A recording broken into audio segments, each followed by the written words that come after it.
Hello everybody, I'm Max with Project Tilling Waters, and today we're going to be making the Shaggy Leggy Bunny Boi. This is a fly that was made out in the Pacific Northwest, used for coho, steelhead, all that jazz, and I have recently been testing these out in the Great Lakes Tributaries and everything, and these have become a very great fly to utilize whether you're swinging, jigging. If you got a big enough indicator, you could probably put one of these on an indicator setup. Overall, they're fabulous flies. They present a couple different various things, but yeah, we're gonna show you how to tie this, so let's get cranking. We're gonna need it is a Ahrex SA254 salt jig in a size 4. Thank you to Spawn Fly Fish for everything, not a sponsor. And then we're also going to need a Senyo Shaggy Dub Hot Pink. We're going to use pink barred rubber legs. These are the Chicone's regular crusher legs, fluorescent pink, barred clear.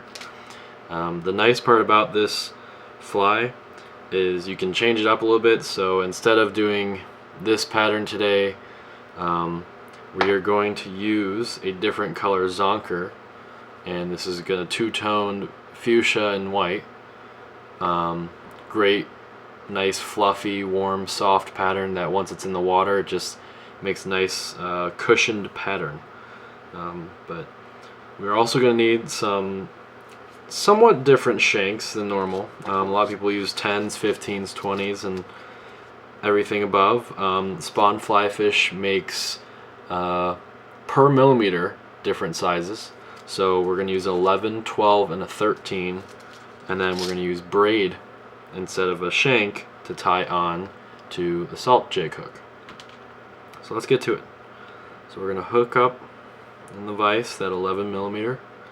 We are going to grab our Polliwog tails, another Spawn Fly Fish product. Great tails.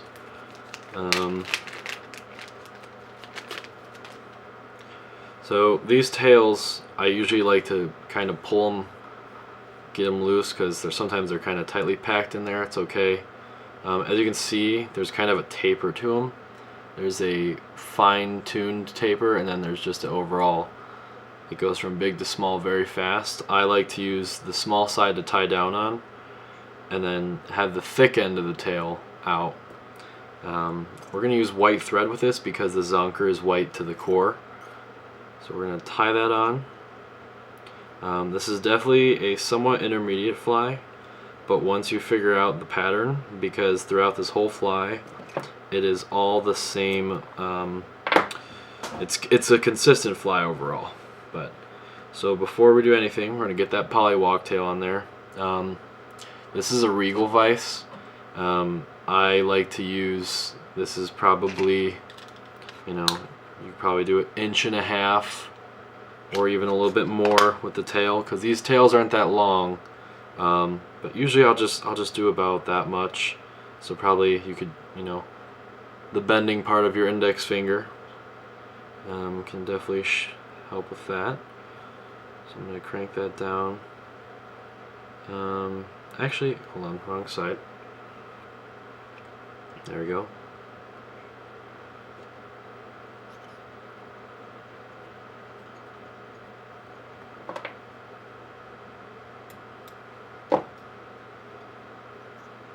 We're just going to crank that down on there. That tail's on, secured, tightened. The next thing is we're going to make a loop that is going to be set up for the zonker and the Shaggy Dub. We're doing this in advance because eventually we're going to add rubber legs in the middle, and this is going to be a very repeating pattern per each shank up to the hook. So I get my index finger and my thumb. I'm going to press, and I know it's going to be hard to see, but we're going to press onto here, and then we're going to wrap that thread over your index finger, and now you have a loop, if you can see that. and then you're going to feed that loop over, and then use your other hand or just your thumb or any other finger and pull it away, and now you got a loop. This loop needs to be secured, so you're gonna, if I want to make it longer, I just kind of roll my index finger, and then you're gonna wrap it, wrap it, wrap it, wrap it, however many times you feel comfortable, and then you're gonna secure that backwards, and then you're gonna set this aside.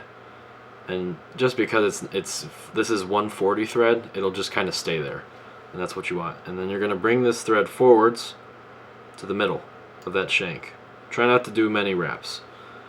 Now we're gonna get a singular rubber leg, and we're going to just cut one off. I just realized I used hair scissors, so that was fun. And then we're gonna split that one leg in half. Now you got two legs from one piece, and then you're gonna feed this and over around the braid or around the thread. And you're gonna pinch it. You're gonna slide that up and turn it around. You're just gonna wrap it once, and then keep that tight. That first wrap is gonna be tight.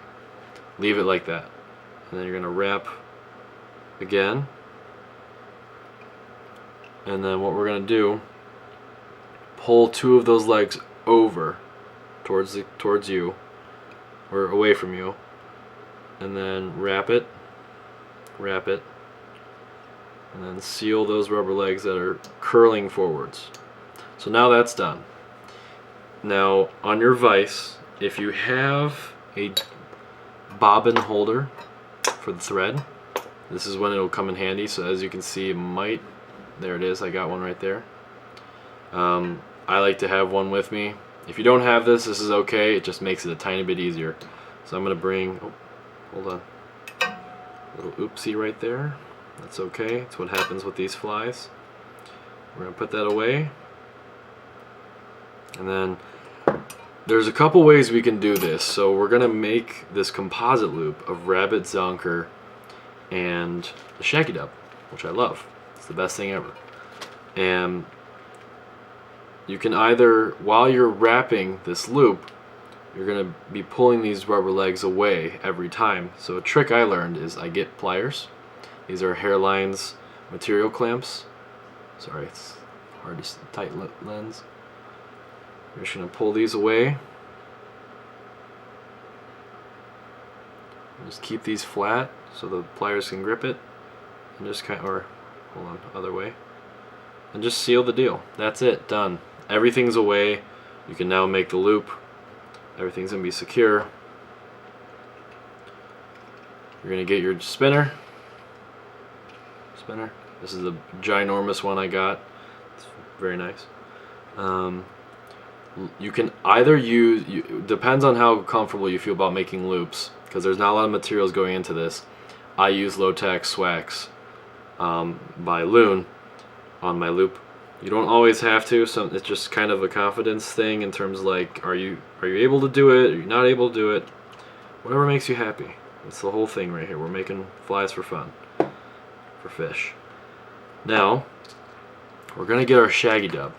You don't need a lot of this, so we're gonna get a small clump, and as you pull out of the bag, just kind of pinch and then just pull a thin loop out. That was a lot. And all you need is just a little bit. That might even look too much, but all you need is a little bit. This stuff kind of goes everywhere. This is a spandex material. It does not lose its color in the sun over time, which is very nice. A lot of flat tie materials do. And you're just going to kind of prep that.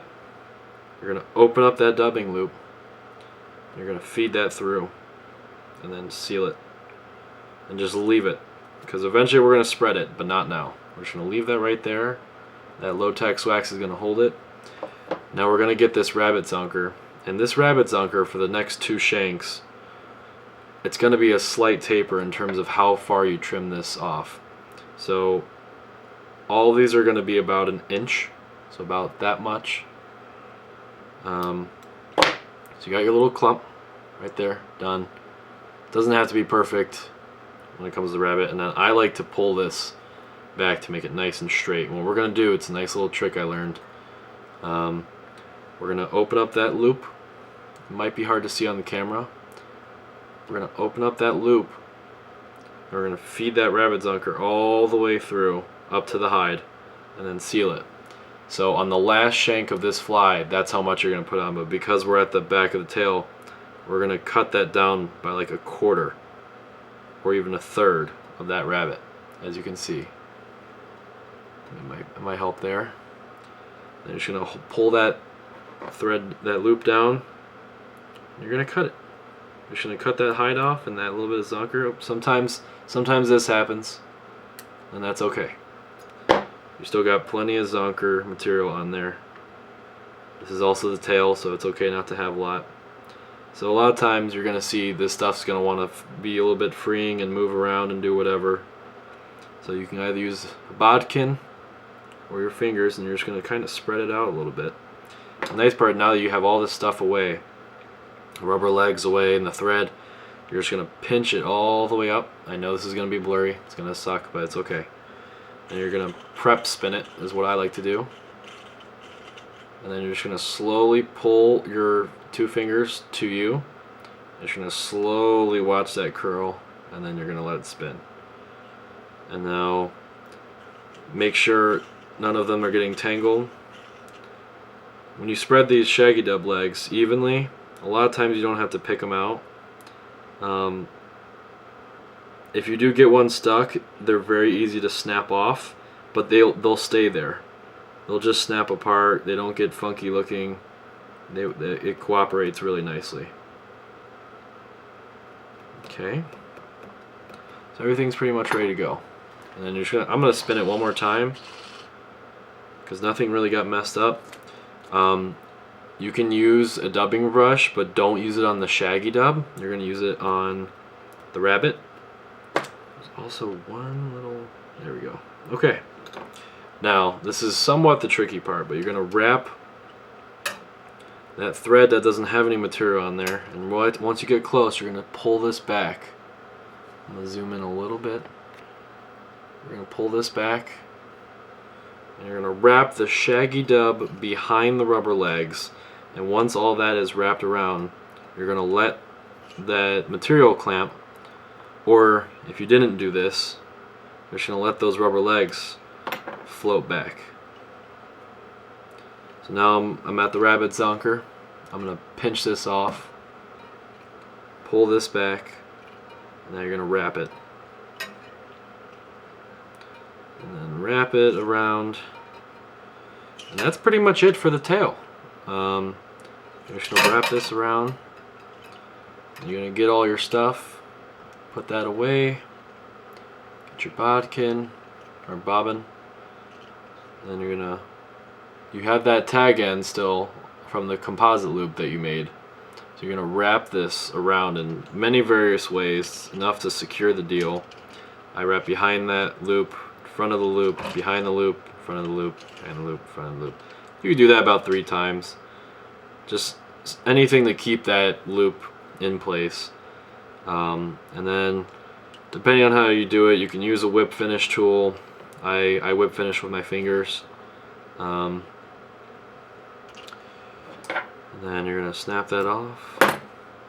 And then I either use Loctite gel or I just have some UV clear finish, up to you. But before I do that, I'm going to beat the devil out of that rabbit zunker.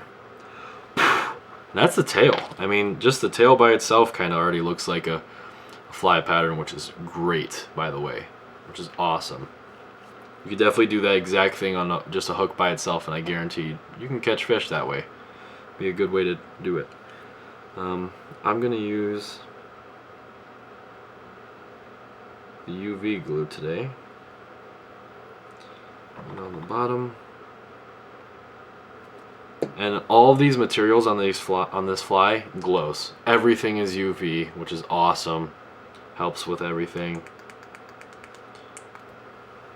That's done. Now you're going to get your 12mm shank, and you're going to do exactly everything again, except without the polliwog tail.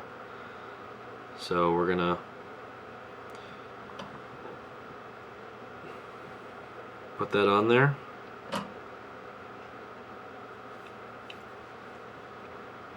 Then we're going to crank some thread back on there.